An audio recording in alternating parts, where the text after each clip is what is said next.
The 21st century is a fantastic century for the well-educated. It is a frightening place for the undereducated.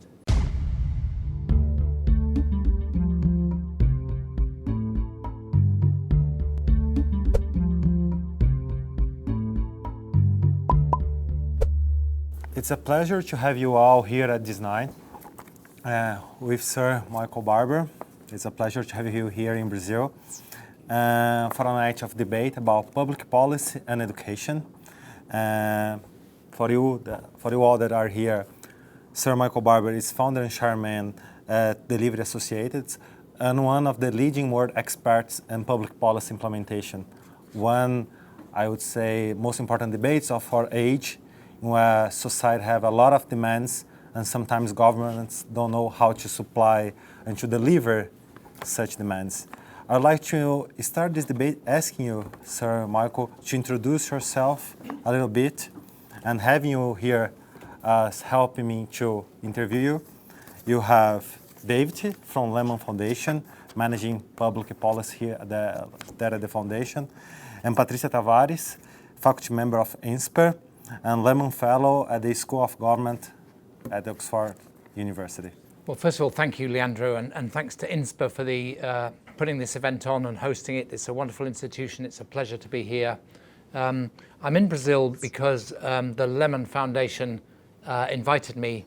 Lemann Foundation, as many people in the room will know, has two big pillars. One is about improving the quality of public policy by attracting in more talented people who want to make a difference in the world. And its second pillar is about education. And as it happens, these are the two things I've spent 30 or 40 years of my career working on. So the reason I'm here is to meet people at Lemann Foundation, but through them many others, people in Brazil who want to do big successful education reform, help implement the new national curriculum here in Brazil, but also to meet people who are in state governments, city governments, federal government, to improve the quality of implementation of public policy, which is a challenge in Brazil as it's a challenge everywhere. So that's why I'm here. My background is that I was a professor of education. I worked with Tony Blair's government to implement education reform in the first term that Blair was Prime Minister, and then the second term I established the Prime Minister's Delivery Unit, which drove progress on 20 big public domestic policy priorities across health, education, crime reduction and transport. And that turned out not perfectly, but it worked well. It worked very well. And we didn't know at the time, but we had made an innovation in government worldwide. And since then, many governments have tried to learn from that experience, and some have improved it and strengthened it, and some have tried and not succeeded. But I've spent most of my time since I left working for Tony Blair working with governments either on implementation of public policy in general or sometimes specifically on implementation of education policy. And Brazil is a fantastic country with a variety of significant challenges both in public policy implementation and education. So to come here and meet people and talk that through and see if there are ways of contributing to the many talented people in Brazil who want to make things better, that would be a fantastic thing to do, and it's a great opportunity to be with you. It's a great introduction, sir. I'd like to invite Patricia to do the first question. Thank you so much, and it's a privilege to have you here debating with us, especially because in a country as huge as Brazil, regional differences may hinder implementation of national policies, especially the centrally designed ones, such as security, for instance, or even the national curriculum. So when a public manager faces differences in qualification of public servants or political commitment, especially in an election year, what would be your best advice for a public manager that is trying to actually implement some change?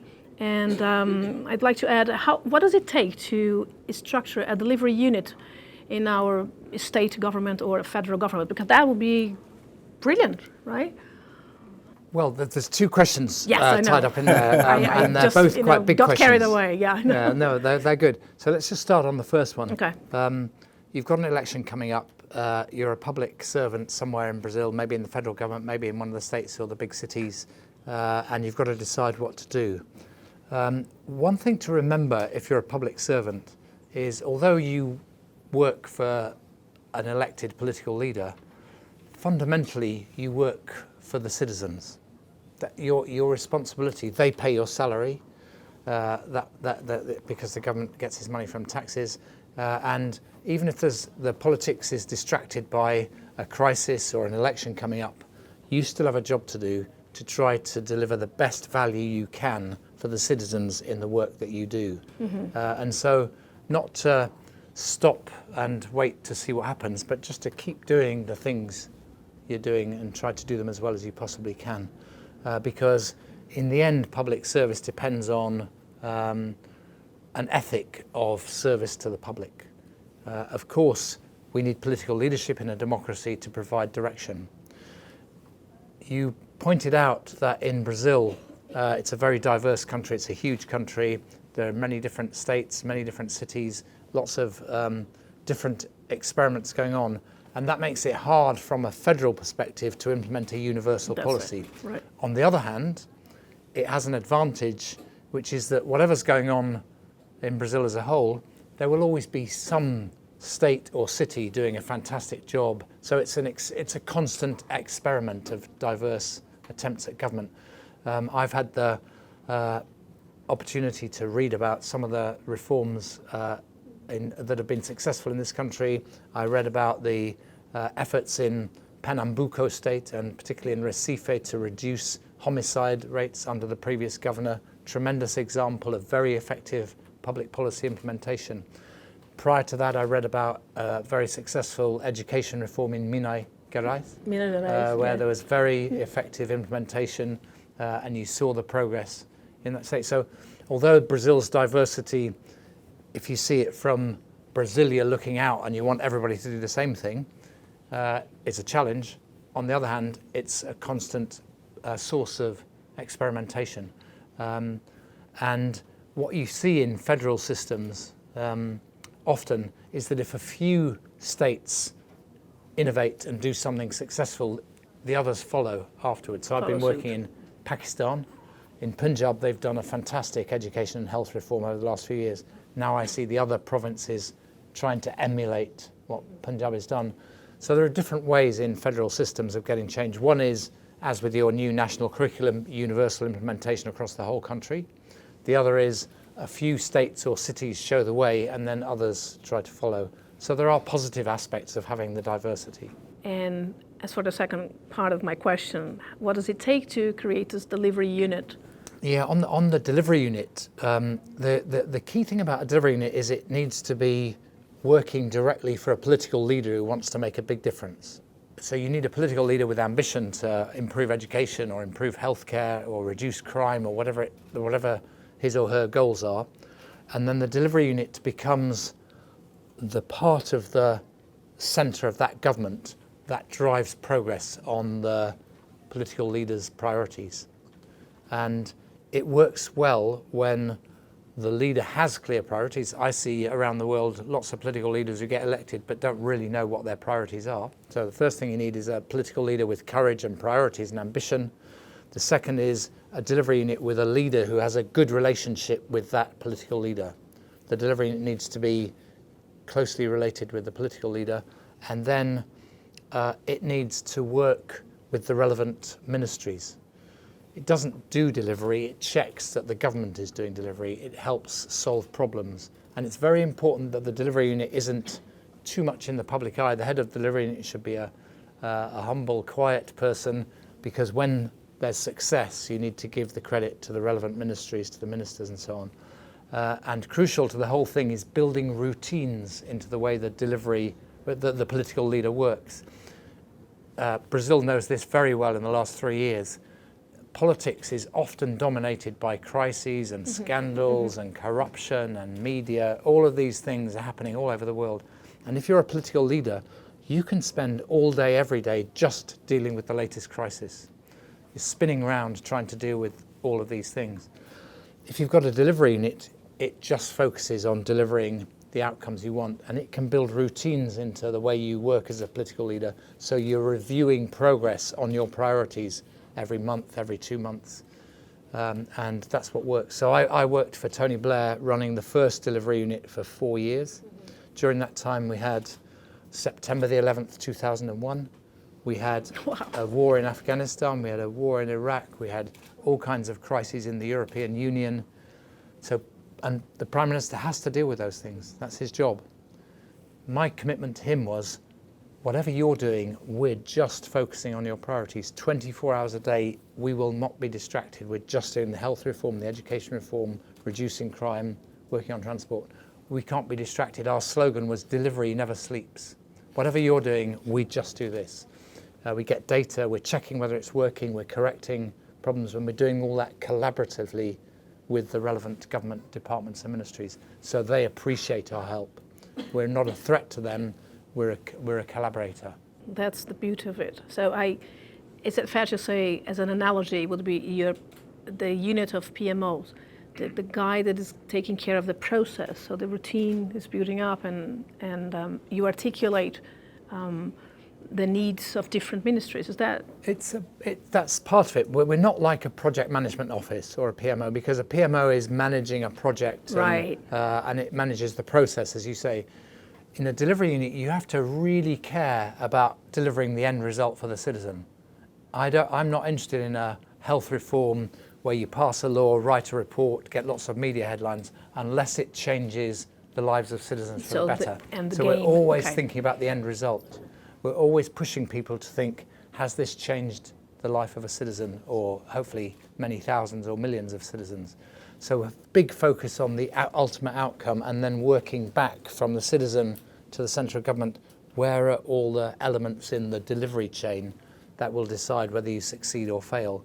That if you just sit around in a capital city or a mayor's office, you can do brilliant things and get great headlines, but if it doesn't change the life of the citizen, if you're not connected through the delivery chain, it won't make any difference. When you mentioned how can we attract talented and brilliant people to the most complex problems, which actually lie in the government, how can we, actually my question is going to be twofold again, so how can we attract talented young people to come to the public servants, especially when in some areas there are so many political appointees, and they have no commitment to the end game, which is changing the lives of the citizens. I can mention just like head teachers in Brazil usually are political appointees, or the regional managers for the public education system. They're not in the career, not public servants, but they are actually loyal to different political commitments and compounds. So how can we actually implement management performance and change this lack of accountability culture in a system like that? Yeah, I mean, government is difficult and never easy, and every country has its own history and its own culture, which affects the way it works.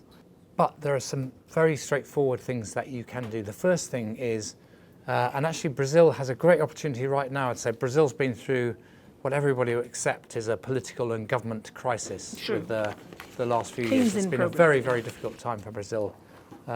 Everybody in Brazil is conscious of that. Everybody around the world has been following the story, because Brazil is such an important country. Right now, there are a lot of young people in Brazil who are thinking, I wish the government was more effective. They might be thinking, but it'll never get there. They might have given up hope. They might be despairing about it. They might be cynical about it.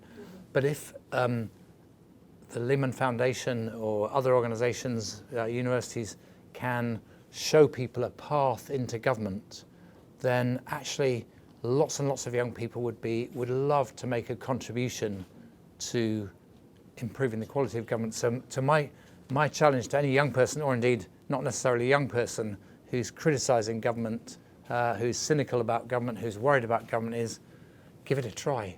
Get in there. It's fantastic what you can do in government. If you get a program right, it's a wonderful feeling when you see the children learning to read, or people's healthcare improving, or dramatic reductions in crime. All of these things I've seen. And the moral purpose is greater than in any other possible field. The ability to make people's lives better. You have to remember the quality of government is not just a technical thing or not just a political thing, it's a moral thing. If government is good, more people lead more fulfilled lives, more families are more successful, more communities thrive. So getting government right is really important. So it's a moral purpose, that's one thing. The second is you have to create routes into government that aren't necessarily the traditional career civil service route. Okay. And I know there are people around Brazil thinking about what those routes might be. There might be temporary roles in government. You might create agencies just outside of government with a key function that can recruit people on different rules from the traditional civil service. So you have to be imaginative about the routes in. And then you have to, among the political appointees, coming to your other point, I would say to any politician, if you can make political appointees, that's a big responsibility. If you use that just to reward your friends, you're very unlikely to make a big visionary change to the place you've been elected.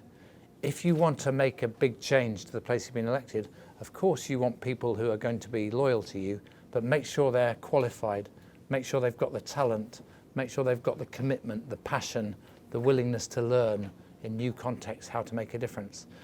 I work with the Chief Minister of Punjab in Pakistan. Pakistan is a country with many challenges. He's been a very good Chief Minister. Originally, after the military dictatorship came to an end in 2007-8, he was elected and they governed in the way that elected politicians had always governed in Pakistan, which is the politics of patronage. I've won an election, I'll give my friends these jobs, I'll move these teachers where they want to go because they're friends of ours, etc., etc. Then he realized that was never going to change Punjab. So he's moving from what he calls the politics of patronage to the politics of performance. And in the 21st century, political leaders who want to make a difference have to move to the politics of performance. So they're going to set some goals. They're going to tell the public, we're going to try and change the education service this much, or this much better. We're going to reduce crime. We're going to improve healthcare. We're going to make a huge change. Transport more effective. They've got to set some ambitious goals and then find people who will come with them to enable them to do that. So if you stick with the politics of patronage, you're never going to make progress and you're never going to attract talented people in. But if you move to the politics of performance, you can change anything. And the progress in Punjab over the last 5 years is fantastic. So at the end of the day, I know it's because I know some politicians, they do not care, right? They understand that this performance is what's going to make the new game in the 21st century. So do not re-elect them this year, right? Yeah. Okay. I mean, of course, democracy is an imperfect system. Right. Winston Churchill once famously said that it's the worst form of government apart from all the others. So it's the only one that we can all believe in. True. But sometimes that means elections. We're going to elect some politicians who turn out to be a mistake, or they just, that's the way it is. But the more you move to the politics of performance, the more the electorate will judge government based on whether it delivered or not, and then you've got an upward spiral. I have a question as well before passing the word to David, just to do the link, because I think that one of the main themes here is about confidence. How do you build confidence that you are delivering is the right thing to be delivered to the people? If you want to build confidence in a political program, a set of commitments, I think a good starting point is to understand, before you set your program, what people want, what people expect, what they would like. You might want to change that, you might want to inject some ambition, but understanding where the public are coming from is an important starting point. The second thing is you need to bring your values. What do you stand for? What do I fundamentally believe in? So some politicians believe in free markets and the innovative capacity of free markets and small government. That's a perfectly legitimate political program. How are you going to do that? Well, you need very effective court systems. You need the rule of law to operate effectively. You need maybe to incentivize people to create businesses and all of that. And you're going to look at your tax flows and the climate and your international relations.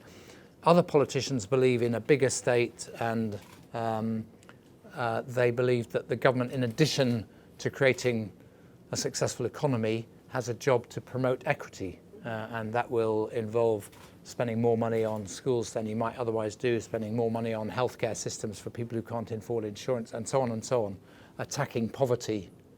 That is a perfectly legitimate program. So in designing a program, you want to know what are the demands that the people are making on government, what do they hope for, and you also need to bring a set of values to bear on that.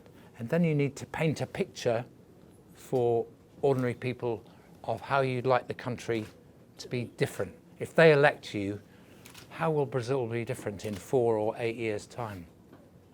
And I think that setting out of a vision is one of the characteristics of great political leaders. They can say, there's a vision that inspires people. They want to be part of that Brazil. So I think that's not all you need, because once you've done it, then you've got to get elected. And once you've got elected, you've actually got to do the practical hard yards of delivery and implementation. And it's hard, and you've got to deal with all the crises that happen. But without some kind of program that learns from what people are saying, brings your values to bear, and then turns it into a vision of the future, without that, you're very likely to be a politician who gets elected to office but doesn't really make much difference over time. Great. I addressed this question because I think that David is going to do some questions about education, and confidence is a very important issue in this area. Yeah, and confidence, you can create, we all know leaders, and not just, it happens with football managers as well as politicians. You can create confidence, but in the end, the confidence will only be there if you keep getting the results. And the same is true of politics. You can create confidence in, a political leader can create confidence in him or herself. But then if after a while he's talking this and the results are down here, people's confidence will inevitably drop. So you have to prove yourself again and again, and you're always going to be judged on your results. The big thing in politics, though, and government is you get elected and you start doing things. Let's say you're doing them well. There's still going to be a time lag before the results come. True. And that's when the leader needs to inject confidence. Through this implementation dip, you're implementing and then later the results will come. But in the dip, the political leader has to take you through, and a good leader will do that. So Michael, I wanted to ask specifically about implementation in education policy, and often we see ambitious national reforms, carefully designed, evidence-based, look fantastic on paper, fail to make a difference because they don't change teacher behaviour in the classroom. And I would like to hear you speak a little bit about how an ambitious education reform can make the long journey from an education ministry into the classroom. Yeah, it's a great question, David, and you put it very well in the question. And the way I phrase the same point is, you can change everything you like in an education system, but unless you change what teachers do all day, the results will stay the same. So your education reform, exactly as you say, has to get into the classroom. Several elements of that. The first is when you design the policy, again, you mentioned it in the question, base it on evidence. There's a lot of global evidence now as to how countries can go about education reform. We don't just have to make it up in each country. 20 years ago, surprisingly, that was what everybody was doing. But now there's a big evidence base of what works and what good strategic education reform for a whole province, a big city, or indeed a whole country might look like. And I know in designing the national curriculum in Brazil, you've drawn on work in Australia, in the US and other places.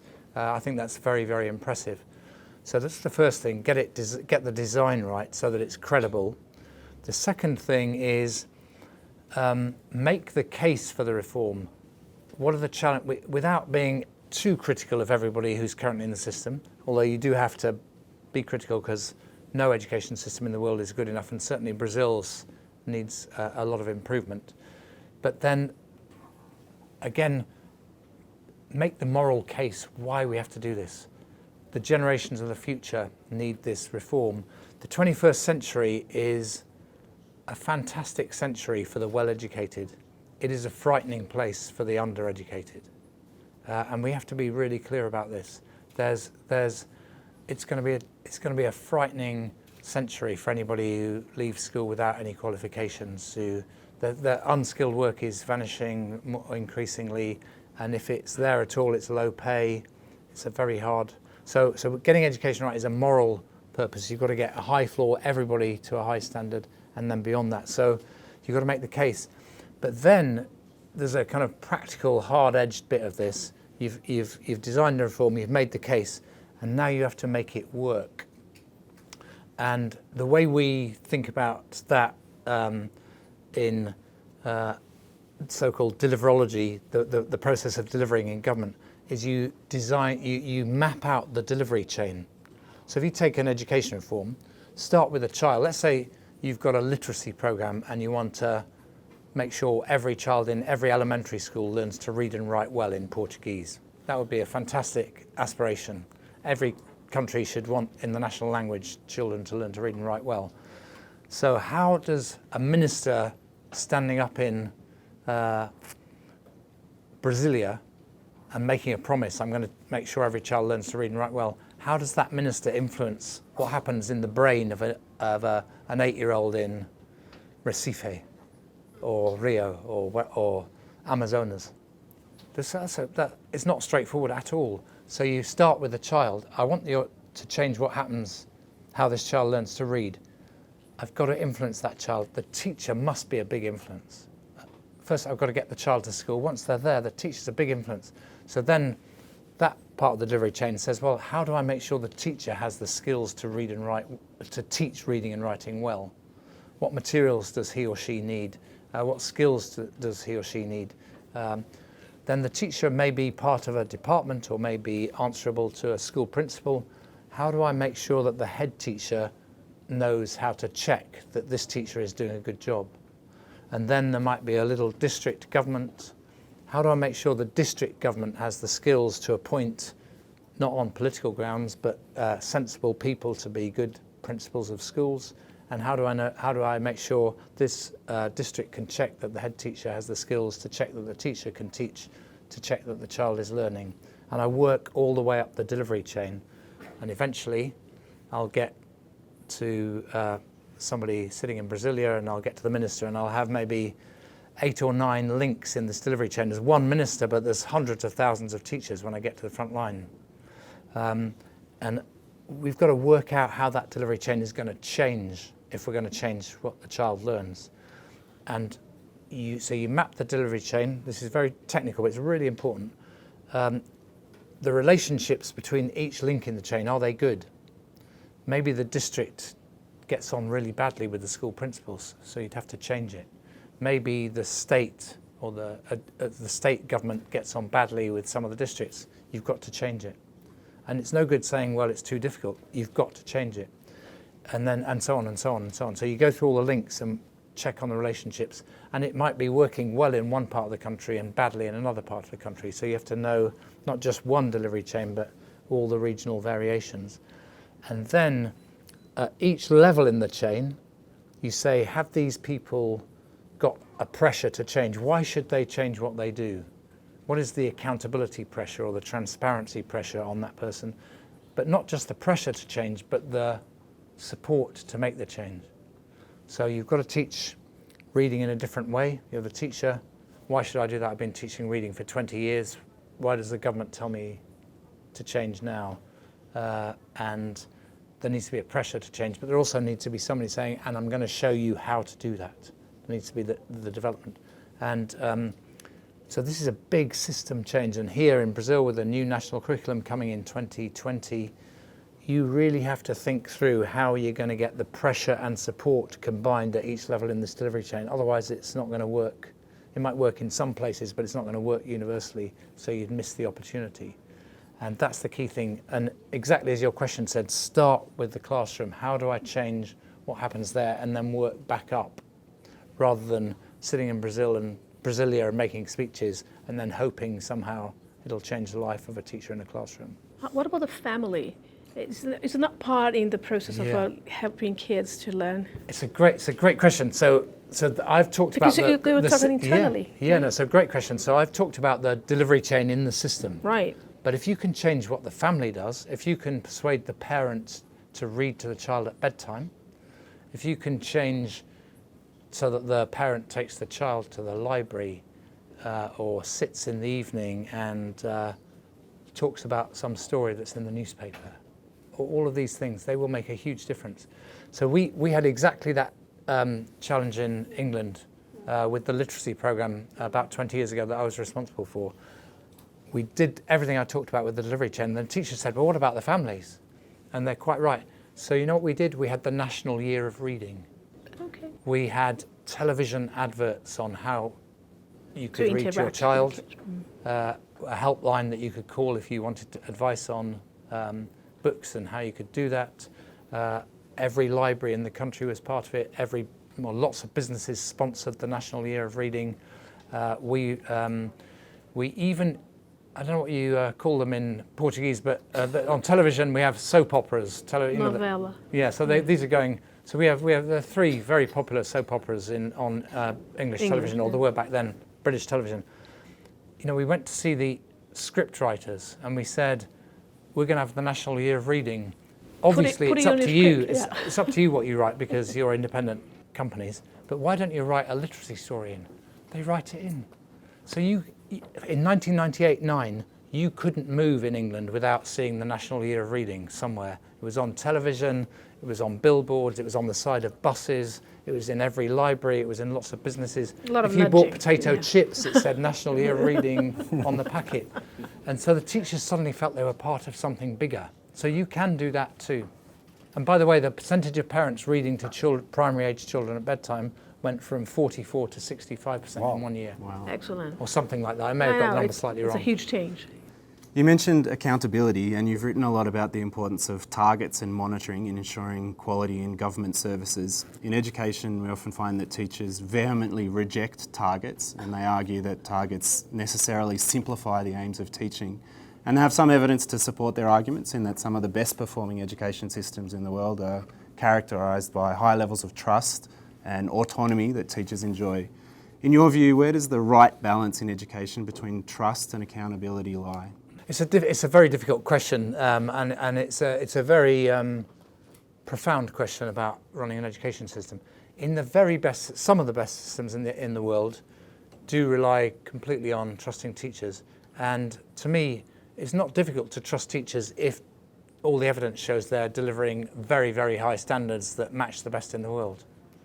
You know, why would you don't need a pressure of accountability from government if the teachers are delivering really, really high standards. But there's only a country or two where you can say that's the case. And what you find in those countries is that the teachers themselves are holding each other to account. So I'm a teacher in a school. The whole school expects me to do a good job. And if I'm not doing a good job, somebody in the school will be helping me change or putting a bit of pressure on me. So the profession provides the accountability pressure, so the government doesn't need to. But that is very rare.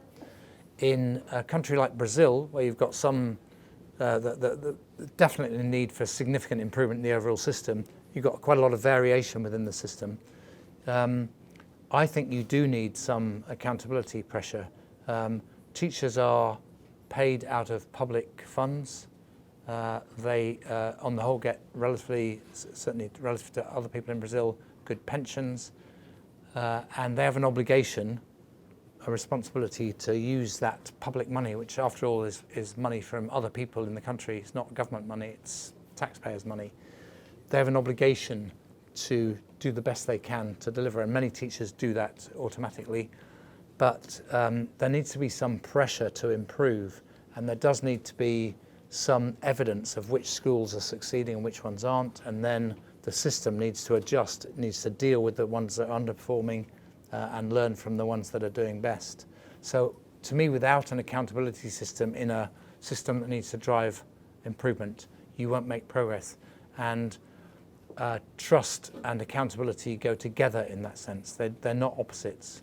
And it's no good a group of professionals saying, trust us, we're teachers, if the results are clearly not preparing the next generation for the world ahead. So I think some accountability needs to be there, but the accountability needs to be mutual. So if you set a target as a government, you're accountable just the same as the teachers are accountable. my minister, when I was doing the literacy program I talked about, he's a wonderful guy, blind from birth, called David Blunkett. Brilliant minister. Quite challenging and demanding, but one of my favourite people I've ever met. And one time he said in Parliament that if we didn't hit the target, he said, "My head's on the block," meaning, he would have to resign.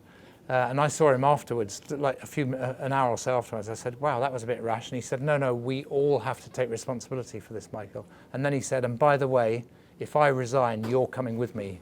So he was making me accountable for that. But I think so the accountability has to be mutual.